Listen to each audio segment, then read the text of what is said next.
Driver, गाड़ी ready है? जी मलिक साहब, गाड़ी रेडी है, चलें।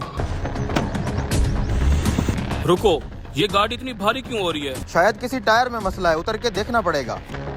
इतना महंगा और नया टायर था, जरूर तूने चलाने में गलती की होगी। मलिक साहब वही हुआ जिसका डर था। यार ये कैसे लगी? हमने तो नए टायर डलवाए थे गाड़ी में। खड़े खड़े मेरा मुंह क्या देख रहा है? अंदर से जैक निकाल, इसे खोल और नया टायर डलवाए। मलिक साहब टायर खुल गया है। मलिक साहब ये बहुत भारी है, वहाँ तक कैसे ले जाएंगे? रिक्शा करवा लेते। 1.5 लाख का नुकसान हो चुका है, चलो पैदल ले चलते हैं इसको। एक टायर चाहिए भाई, पता नहीं ये कैसे ब्लास्ट हो गया है। कर रहे। अबे मालिक बाहर बैठा है, तू बस जल्दी से टायर चेंज कर और इससे पैसे ले ले। ये पकड़ो तुम्हारा 1.5 लाख रुपया। थोड़ी देर में आता हूँ। ठीक है ठीक है। ये क्या है? ये जो टायर फटा है ये मिचलन का है। बाकी के जो गाड़ी के टायर हैं ये हैं योकोहामा कंपनी के। ये योकोहामा कंपनी के डलवाए थे। और ये मिचलन कंपनी का कहाँ से आ गया टायर? मलिक साहब सच सच बताओ, बात क्या है?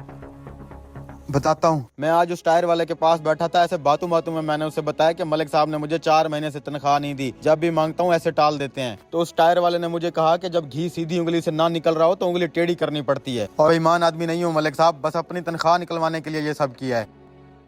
तुम्हारा कसूर नहीं है, मुझे माफ कर दो। ना मैं तुम्हारी 4 महीने की तनख्वाह रोकता और ना तुम इस तरह की बेईमानी करने पे मजबूर होते।